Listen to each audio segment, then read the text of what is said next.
In the early spring of 1834, deep within the rolling countryside of central Virginia, a discovery was made that shattered every illusion of safety in rural America. Beneath the floorboards of what appeared to be an ordinary farmhouse, authorities uncovered a hidden basement containing 47 children, chained in near darkness. Their ages ranged from just 6 to 16 years old.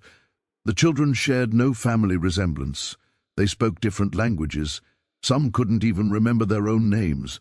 But when questioned, all of them whispered the same word through trembling lips and tear-filled eyes: "Mother, Mother Sullivan."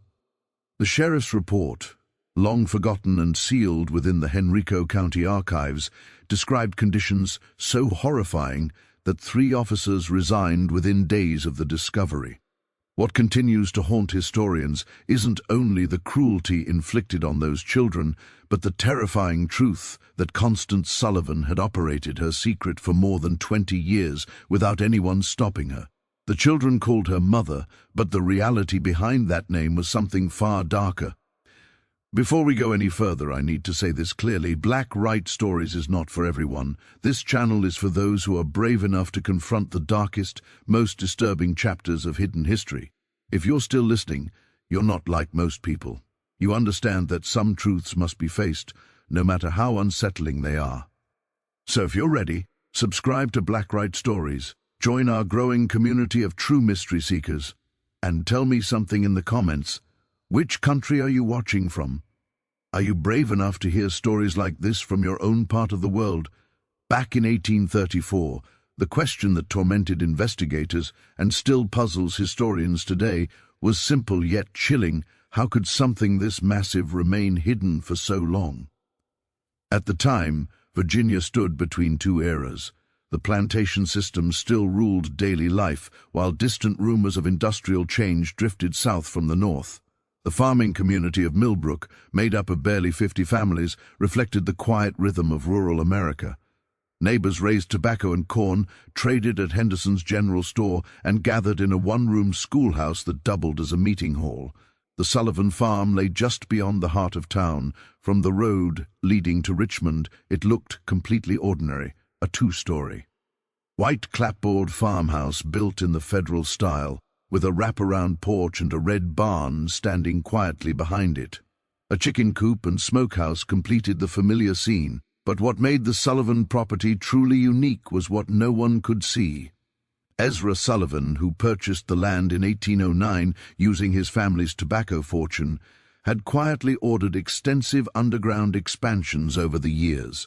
While most homes had simple root cellars, the Sullivan basement stretched far beyond the house's footprint. Craftsmen were hired in pieces, paid well, paid in cash, and told never to concern themselves with the full design.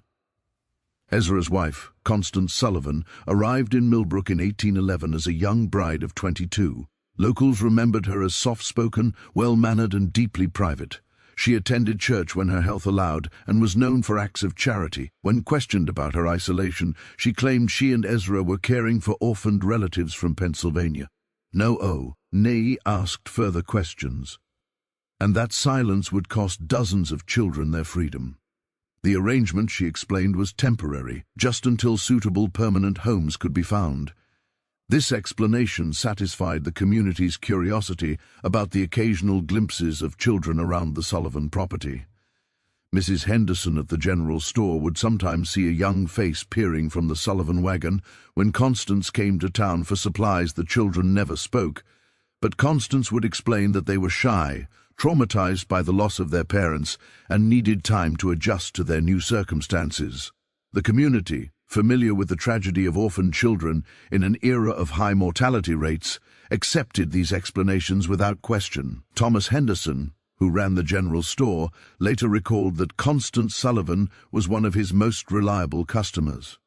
Every 2 weeks, she would arrive with a detailed list and enough cash to purchase substantial quantities of basic foodstuffs: flour, company, meal, salt, pork, molasses, and other staples. The quantities seemed large for a childless couple, but when Thomas mentioned this, Constance would remind him about the orphan children. She also purchased unusual amounts of basic medicines, explaining that children from poor circumstances often arrived with various ailments that required treatment.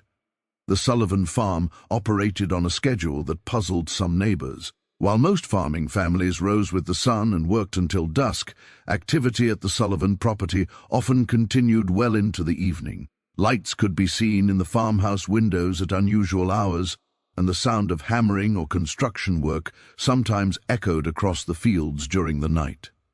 When asked about these activities, Ezra would explain that he was making improvements to accommodate the growing number of children in their care. Dr. Marcus Whitfield, the traveling physician who served the Millbrook area, remembered being called to the Sullivan farm several occasions during the 1820s and early 1830s. Each time he was told that one of the orphan children had fallen ill and needed medical attention. However, Dr. Whitfield was never permitted to examine the children directly. Instead, Constance would describe the symptoms and request specific medications. When the doctor insisted on seeing his patients, Constance would explain that the children were too frightened of strangers, too traumatized by their experiences to allow examination by unfamiliar men. The deception was so complete that even the local pastor, Reverend Samuel Matthews, believed in the Sullivan family's charitable work. During his occasional visits to the farm, Reverend Matthews would praise Constance and Ezra for their Christian compassion in caring for so many unfortunate children. He offered to help find permanent homes for the orphans, but Constance would always explain that she was already in correspondence with relatives in Pennsylvania who would eventually key the children. The process, she assured him, simply required patience and careful arrangement. What none of the community members realized was that Constance Sullivan had been perfecting her deception for over 2 decades. The orphan children were not temporary residents awaiting placement with loving families. They were prisoners purchased, kidnapped, or lured from their families across multiple states, held in conditions that would make hardened criminals weep with horror. The discovery that would expose the Sullivan family's horrific secrets began with a series of seemingly unrelated incidents in the early months of 1834. February had been unusually harsh, with temperatures dropping well below freezing for weeks at a time.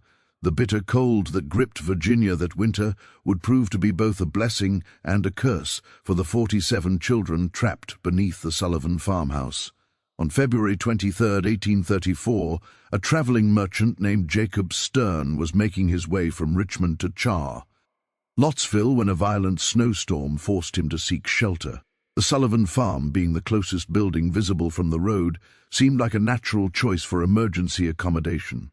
Ezra Sullivan, despite his obvious reluctance, could hardly refuse hospitality to a stranded traveler during such dangerous weather. Stern later described the evening as uncomfortably tense. Constance Sullivan served a simple meal of cornbread and salt pork, but conversation was stilted and awkward. The Sullivans seemed nervous, constantly exchanging glances and starting at every sound. When Stern asked about the children he had been told lived on the farm, Constance explained that they were all sleeping and mustn't be disturbed.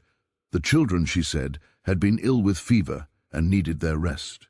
What disturbed Stern most was the sound. Throughout the night, as he lay on a makeshift bed in the Sullivan parlor, he could hear what sounded like muffled crying coming from beneath the floor. When he mentioned this to Ezra the next morning, Sullivan claimed it was probably just wind whistling through gaps in the foundation. The sound was common in old houses, especially during cold weather. Stern accepted this explanation, but something about the Sullivans' manner continued to trouble him. The second incident occurred 3 weeks later on March 15th. Mary Catherine Flynn, a young Irish immigrant traveling with her family to seek work in the tobacco fields around Richmond, became separated from their group during a river crossing. Exhausted and frightened, she made her way to the Sullivan farm. As darkness fell, Constance Sullivan took her in, offering food and shelter for the night. Mary Catherine was never seen alive again. When her family reported her missing to the sheriff in Richmond, they described their last known location and the direction Mary Catherine had been heading. A search party was organized, but the vast expanses of Virginia wilderness made finding a single missing person nearly impossible. The search was called off after a week, and Mary Catherine Flynn was presumed to have died of exposure or been killed by wild animals. The final incident that would lead to the discovery occurred on April 2, 1834. A local farmer named William Hutchinson was hunting rabbits in the woods that bordered the Sullivan property when he heard something that stopped him cold. From somewhere near the Sullivan farmhouse came the sound of children screaming, not the ordinary cries of youngsters at play, but raw, desperate shrieks of pure terror. Hutchinson crept closer to investigate, hiding behind a stand of oak trees about 50 yards from the Sullivan house.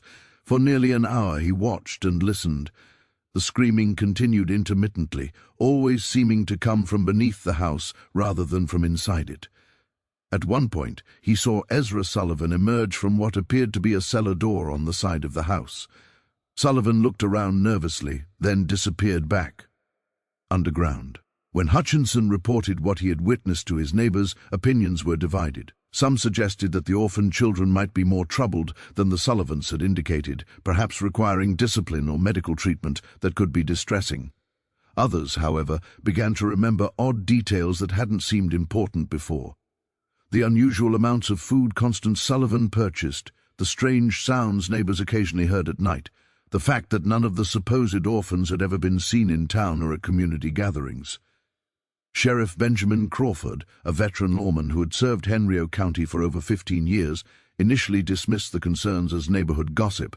However, when William Hutchinson approached him directly and insisted on filing a formal complaint, Crawford agreed to investigate. The law required him to follow up on reports of potential child abuse, regardless of his personal opinion of the accusers. On the morning of April 8th, 1834, Sheriff Crawford rode out to the Sullivan farm, accompanied by his deputy Marcus Webb. They arrived just after sunrise, expecting to conduct a routine inspection that would put the community rumors to rest. Constance Sullivan met them at the door, her manner calm and welcoming. She invited the officers inside for coffee and expressed concern about the gossip circulating in the community. The conversation began normally enough. Constance explained again about the orphaned children, showed the officers letters she claimed to have received from relatives in Pennsylvania, and offered to arrange for the children to meet with Sheriff Crawford once they recovered from their recent illness. Everything seemed perfectly reasonable until Deputy Webb asked to use the privy. As Webb walked around the side of the house, he noticed something that made his blood run cold. The cellar door that William Hutchinson had seen Ezra Sullivan using was secured with 3 separate padlocks, heavy char. Ins wrapped around the door handles, and the wood around the locks showed signs of desperate clawing, as if someone had tried to scratch their way out from the inside. When Webb returned to the house and quietly informed Sheriff Crawford about what he had observed, both men knew they were dealing with something far more serious than community gossip. Crawford politely asked Constance to show them the cellar, explaining that a thorough inspection would help put the rumors to rest. The change in Constance Sullivan's demeanor was immediate and chilling. Her face went pale, her hands began to tremble, and she began stammering about how the cellar was dangerous, how the children weren't allowed down there, how there was nothing to see but old farm equipment and storage. That was when they heard it. From somewhere beneath their feet came the sound of children crying, followed by a weak voice calling for help. The sound was muffled but unmistakable, and it was coming from directly below the quay. Chen, where they stood. The immediate aftermath of that first discovery would haunt Sheriff Crawford for the rest of his life. When he and Deputy Webb forced open the cellar door, the stench that rose from the darkness below was overwhelming. A mixture of human waste, unwashed bodies, and something else that Crawford later described as the smell of despair itself. The basement that Ezra Sullivan had spent over 2 decades constructing was a masterpiece of calculated cruelty. The main chamber stretched far beyond the footprint of the house above, extending into the earth like an underground warren. Stone walls carefully mortared and designed to muffle sound created a series of interconnected rooms. The largest chamber directly beneath the kitchen housed most of the children. They were chained to iron rings embedded in the stone walls, each child secured by shackles around their ankles. The chains were long enough to allow movement within a small area, but prevented any possibility of ESC. Ape. The children ranged in age from approximately 6 to 16 years old. They were emaciated, their clothes reduced to rags, their bodies bearing the marks of prolonged neglect and abuse. Many showed signs of illness, fever, respiratory problems, and skin conditions that came from living in the damp, unventilated underground space. What struck both officers most forcefully was the silence. After the initial cries for help, the children said nothing. They simply stared at the newcomers with eyes that held no hope, no expectation of rescue. Deputy Webb, a father of 4, had to leave the basement twice to vomit. Sheriff Crawford, despite his years of law enforcement experience, found himself unable to process the full scope of what he was seeing. The methodical nature of the imprisonment, the evidence of long-term planning, the sheer number of victims, it was beyond anything in his experience or imagination. In the smaller chambers, Crawford and Webb found evidence of the Sullivan system of control. One room contained stocks and restraining devices for punishment. Another held what appeared to be a primitive medical area where the children were treated for injuries and illnesses, not out of compassion but to keep them alive and functional. A third room contained detailed records that would prove crucial to the investigation: names, ages, dates of arrival, and notes about each child's condition and behavior. The records revealed the scope of the Sullivan operation. Children had been arriving at the farm regularly since 1812, shortly after Constance Sullivan came to Millbrook. The sources varied. Some were orphans purchased from overwhelmed poorhouses, others were runaways lured by promises of food and shelter, and still others appeared to have been simply kidnapped from their families. The record showed that over the years more than 90 children had passed through the Sullivan basement. The obvious question, what had happened to the others, was answered in the most horrifying way possible. In a separate chamber, reached through a narrow passage that required crawling. Crawford and Webb found the remains of at least 36 children. Some appeared to have died from illness or malnutrition, others showed signs of violence. All had been buried in shallow graves beneath the basement floor, their bodies covered with lime to control odor and decay. The investigation that followed the initial discovery would continue for months as authorities struggled to understand how such a massive criminal enterprise had operated undetected for over 2 decades. The answer lay in Constance Sullivan's genius for deception and her understanding of human psychology. She had created a persona that was almost perfectly designed to avoid suspicion in a rural 1830s community. The character of the charitable woman caring for orphan children appealed to the community's Christian values while explaining away any unusual aspects of the Sullivan household. The story of traumatized children, who were too frightened to interact with strangers, provided a ready excuse for why the supposed orphans were never seen in public. The claim that permanent homes were being arranged with distant relatives explained why the children never seemed to leave the farm. Even more cleverly, Constance had created multiple layers of protection for her operation. The children were taught to call her mother, ensuring that if anyone ever overheard them, it would seem like a natural family relationship. The few times children had been glimpsed by outsiders, they had been carefully coached to remain silent and appear shy rather than terrified. The substantial food purchases were explained by the presence of multiple children, while the medical supplies were justified by the supposed poor health of orphaned youngsters. The physical setup of the operation was equally well planned. The basement construction had been spread over many years with different workers handling different aspects of the project. No single craftsman had seen the complete layout or understood the true purpose of the modifications. The soundproofing was effective enough that even close neighbors rarely heard anything suspicious, and when they did, the sounds could be explained as ordinary farm activities or the normal noise of children playing. Perhaps most disturbing was the psychological control system that Constance had developed. The children were told that they had been abandoned by their families, that no one was looking for them, and that the outside world was dangerous and hostile. Those who behaved properly were given slightly better food and living conditions. Those who caused trouble were subjected to punishments that served as examples to the others. Over time, most of the children accepted their captivity as simply the way their lives were meant to be. The community's reaction to the discovery was one of complete shock and disbelief. Many residents initially refused to believe that Constance Sullivan, the quiet woman who had lived among them for over 20 years, could be capable of such monstrous acts. Some suggested that she must have been coerced by her husband, or that the whole situation was somehow a misunderstanding. These denials became impossible to maintain as more evidence emerged. The detailed records found in the basement included not just information about the children, but also correspondence with criminal contacts in other states. Constance Sullivan had been part of a network that trafficked in children, buying and selling young victims across state lines. The Sullivan farm was just one operation in a larger criminal enterprise that stretched from Pennsylvania to Georgia.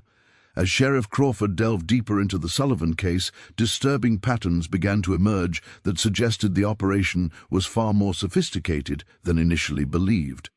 The correspondence found in the basement revealed that Constance Sullivan had been in regular contact with at least 12 other individuals across 5 states, all apparently involved in similar activities. The letters, written in a simple code that was eventually deciphered, discussed merchandise deliveries and quality control in language that clearly referred to human trafficking. One letter, dated just 3 months before the discovery, came from someone identified only as a Morrison in Philadelphia. Morrison wrote that he had 6 new items of varying ages and conditions that would be suitable for your requirements.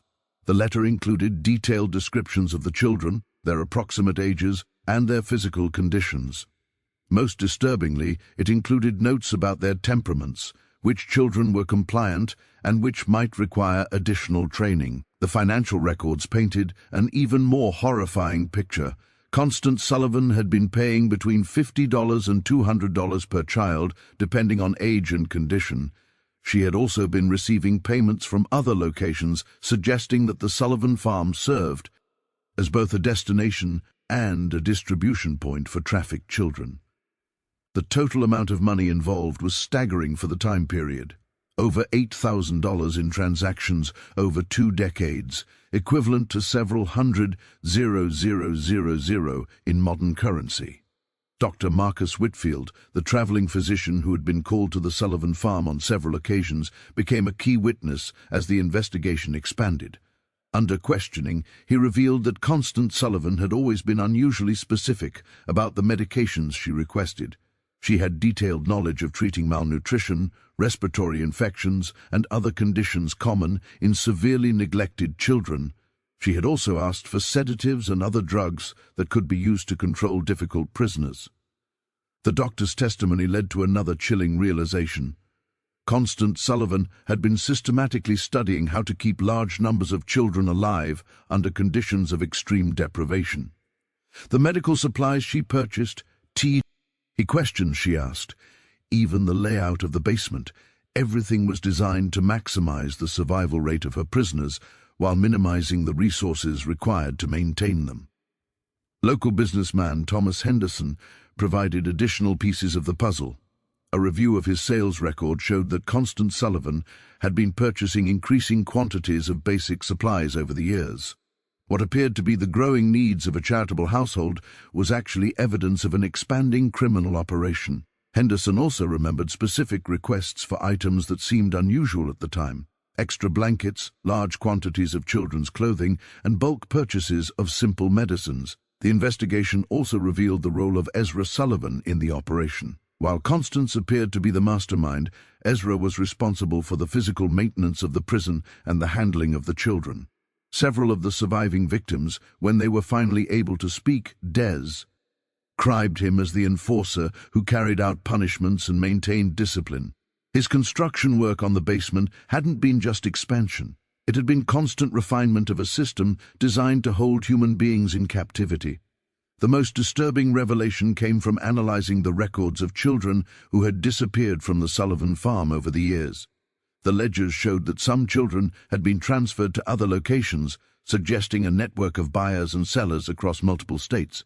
Others had been marked as unsuitable or problematic entries that corresponded with the remains found in the basement burial chamber. The scope of the investigation expanded as authorities in other states began examining their own unsolved disappearances. Missing children reports from Pennsylvania, Maryland, North Carolina, and South Carolina showed disturbing similarities.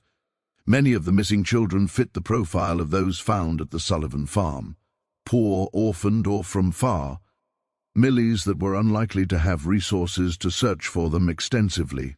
Federal marshals were called in to coordinate the multi-state investigation. This was unprecedented for the time period, as most law enforcement was strictly local. The Sullivan case represented one of the first major criminal investigations to cross state lines and involve federal authorities. The legal implications were complicated by the fact that many of the crimes had occurred in different jurisdictions under different laws. As weeks passed, more survivors began to tell their stories. The accounts were remarkably consistent, describing years of imprisonment, systematic abuse, and psychological manipulation. The children described how new arrivals were broken in, subjected to isolation, punishment, and indoctrination until they accepted their fate. They spoke of a complex hierarchy among the prisoners, with older children given minor privileges in exchange for helping to control younger ones.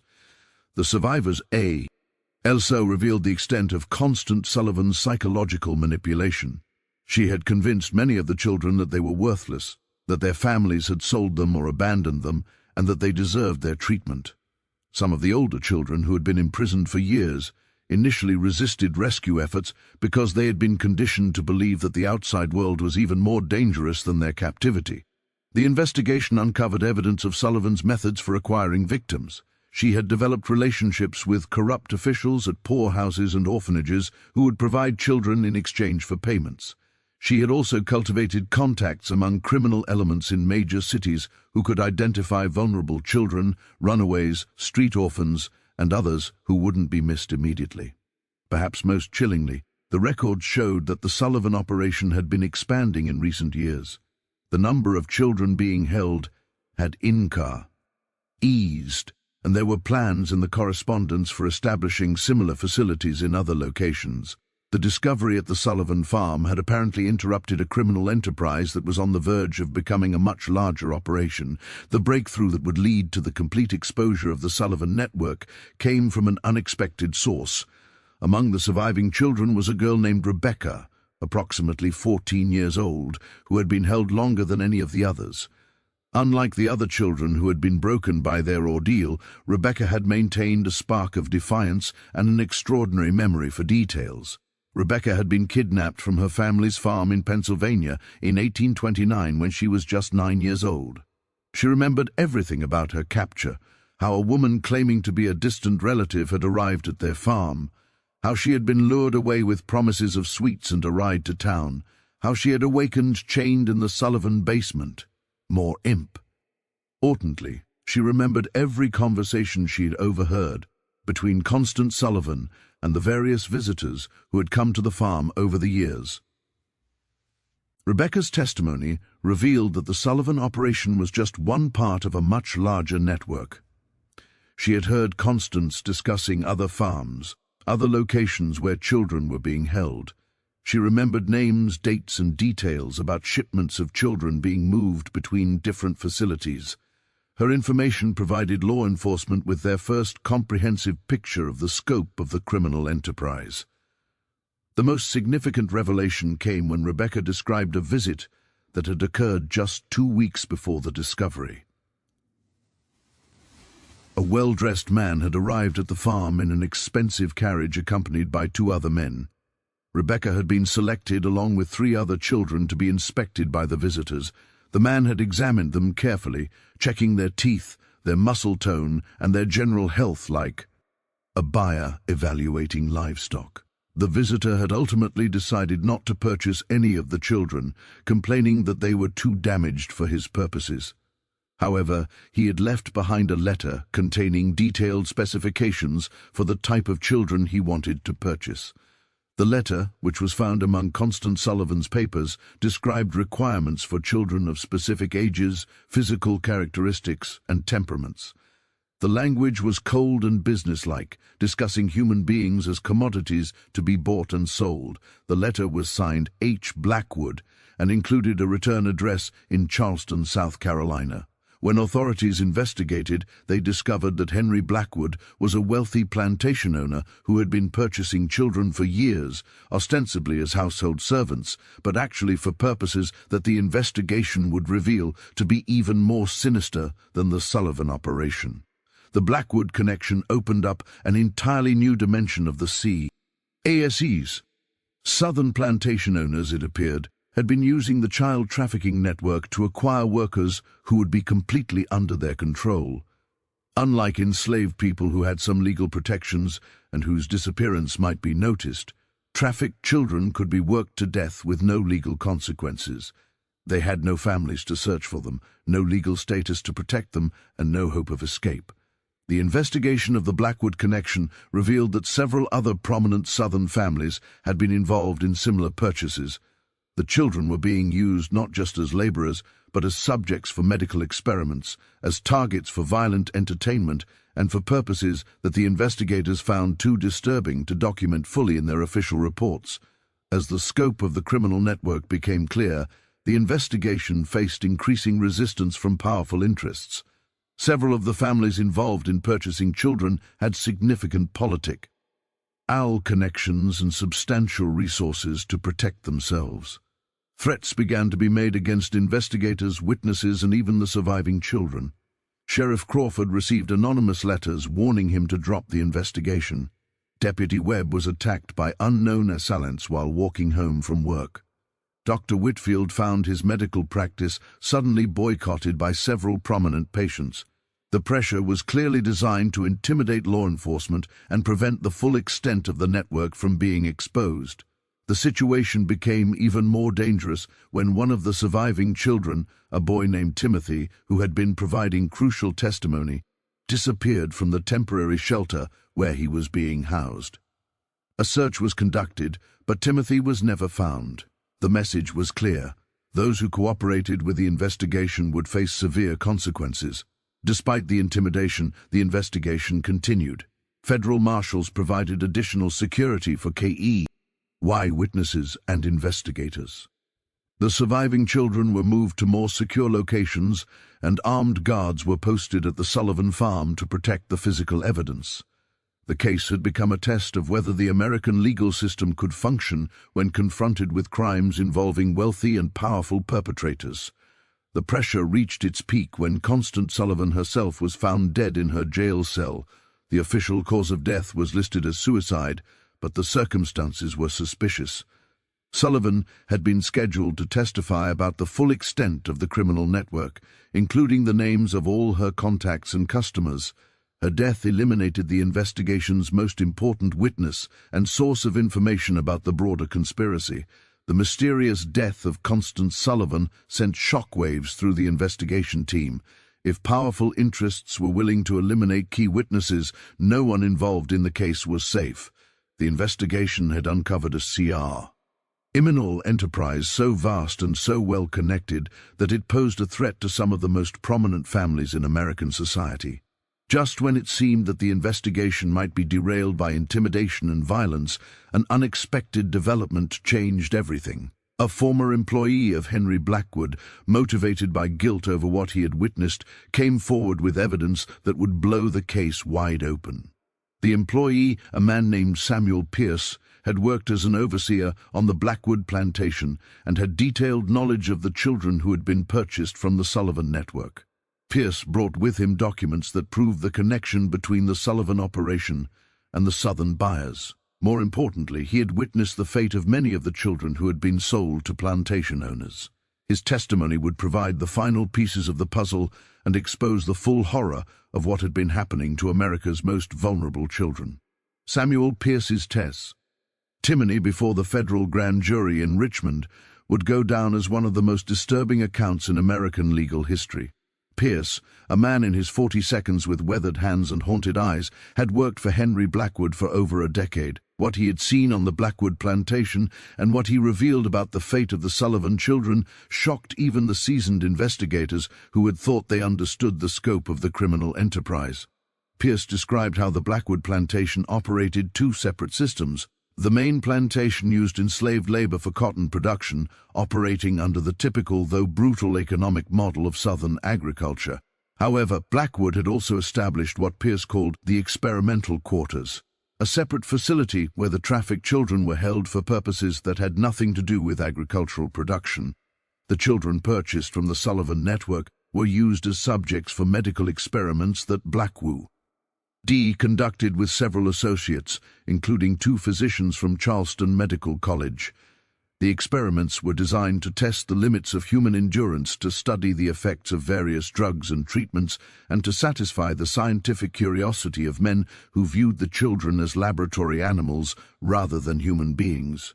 Pierce's most damning testimony concerned the detailed records that Blackwood maintained of these experiments. The plantation owner had documented everything: the children's reactions to different treatments, their survival rates under various conditions, and the progression of diseases that were deliberately introduced to study their effects. The records showed that Blackwood and his associates had been conducting systematic torture disguised as medical research. The testimony revealed that at least 37 children from the Sullivan network had been sold to Blackwood over the years. Of these, only 4 had survived long enough to be transferred to other buyers. The rest had died as a result of the experiments, malnutrition, or the brutal working conditions in the experimental quarters. Their bodies had been buried in unmarked graves in a remote section of the plantation.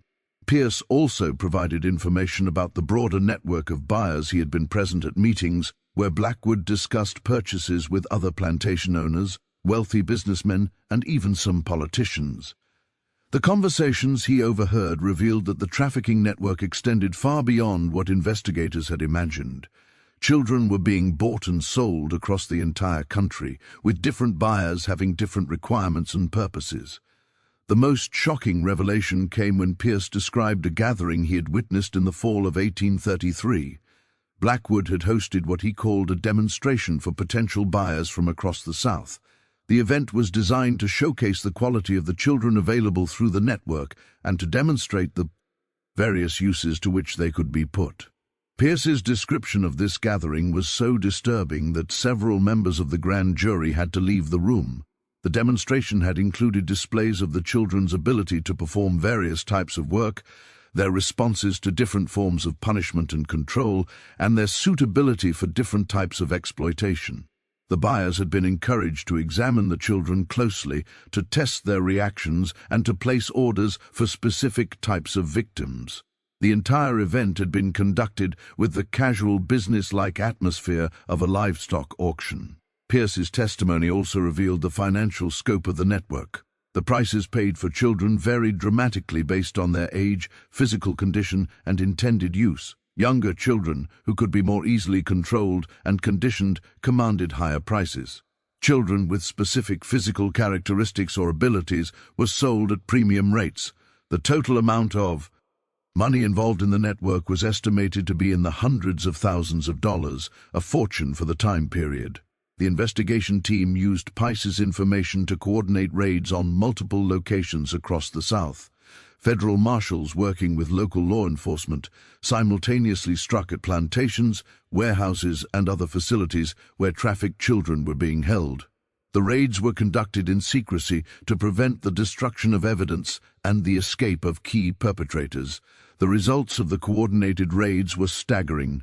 Over 100 additional children were rescued from various locations. Physical evidence was seized that documented the full extent of the trafficking network, including financial records, correspondence, and detailed logs of purchases and sales. Several prominent individuals were arrested, including Henry Blackwood, 2 physicians from Charleston Medical College, and a state legislator from Georgia who had been one of the network's best customers. The evidence seized during the raids painted a picture of systematic evil that shocked the nation. The trafficking network had been operating for over 30 years, had involved dozens of major buyers and sellers, and had victimized hundreds of children. The level of organization and sophistication was unprecedented for any criminal enterprise of the time period. The medical experiments conducted by Blackwood and his associates were documented in horrifying detail. The record showed that the experimenters had deliberately infected children with diseases to study their progression, had tested various poisons and toxins, and had conducted surgical procedures without anesthesia or proper medical training. The children had been treated as disposable research subjects, their lives valued only for the scientific knowledge that could be extracted from their suffering. The investigation also revealed the corruption that had made the network possible.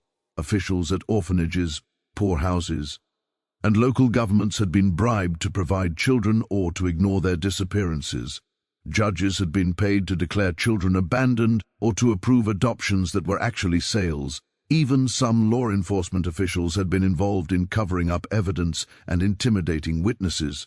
The legal proceedings that followed would drag on for years as prosecutors struggled to bring justice to victims of crimes that had occurred across multiple states and jurisdictions. The complexity of the case, combined with the wealth and political connections of many of the defendants, made prosecution extremely difficult. Several key defendants escaped conviction on technical grounds or through the influence of powerful allies. However, the public exposure of the trafficking network had profound effects that extended far beyond the legal proceedings. The Sullivan case became a catalyst for the first federal legislation addressing child trafficking and abuse.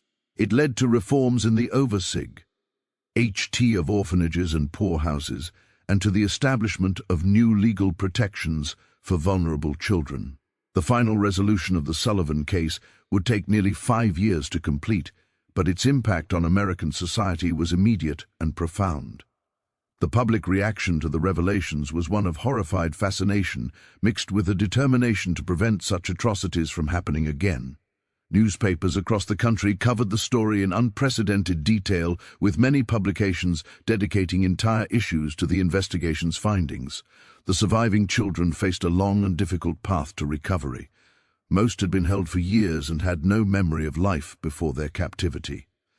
The 47 children rescued from the Sullivan basement required extensive medical treatment, psychological care, and patient work to help them readjust to normal human interaction. Many never fully recovered from their ordeal, carrying physical and emotional scars for the rest of their lives. Rebecca T. He, 14-year-old girl whose testimony had been crucial to exposing the broader network, became something of a celebrity as news of her courage spread. However, the attention proved overwhelming for someone who had endured such trauma. She was eventually placed with a Quaker family in Pennsylvania who provided the quiet, supportive environment she needed to heal. Rebecca lived to be 73 years old, eventually marrying and raising a family of her own, but she never spoke publicly about her experiences again after the trial testimony. The legal proceedings revealed the full extent of the corruption that had enabled the trafficking network. Ezra Sullivan, who had been captured during the initial raid, was convicted on multiple charges of kidnapping, imprisonment, and murder. He was executed by hanging in Richmond on November 15, 1836, before a crowd of over 3,000 people. His last words, according to witnesses, were a confession that he had followed the devil's path and a plea for forgiveness. From the children he had helped to torture, Henry Blackwood's trial became a sensation that exposed the dark underbelly of Southern plantation society. The medical records seized from his plantation provided evidence of systematic torture and murder that shocked even hardened observers. Blackwood was convicted of multiple murders and sentenced to death, but his execution was delayed for years by appeals and political maneuvering. He eventually died in prison in 1841, reportedly of a heart attack, though some suspected he had been poisoned by associates who feared he might reveal additional secrets. The 2 physicians from Charleston Medical College who had participated in the experiments were expelled from the medical profession and sentenced to long prison terms. Their cases led to new regulations governing medical research and the treatment of human subjects. The medical college itself faced a scandal that nearly resulted in its closure, as investigators revealed that several other faculty members had knowledge of the illegal experiments, but had failed to report them. The investigation's most frustrating aspect was the number of powerful individuals who escaped justice despite clear evidence of their involvement. Several wealthy plantation owners fled to Europe before they could be arrested. Others used their political connections to avoid prosecution or to receive minimal sentences that didn't reflect the severity of their crimes. A state legislator from Georgia who had been one of the network's major customers was censured by his legislature but never faced criminal charges. The financial investigation revealed that the trafficking network had generated enormous profits for its organizers. Constance Sullivan alone had accumulated over $12,000 in profits over her 20-year operation, a sum equivalent to several hundred $0,000 in modern currency. Much of this money was never recovered, as it had been invested in legitimate businesses. or hidden in accounts that investigators couldn't trace. The Sullivan farm itself became a symbol of the horrors that had been uncovered. The property was seized by the government and eventually sold at auction, but no one wanted to live in a place associated with such evil. The house was demolished in 1845, and the basement was filled with concrete and sealed permanently.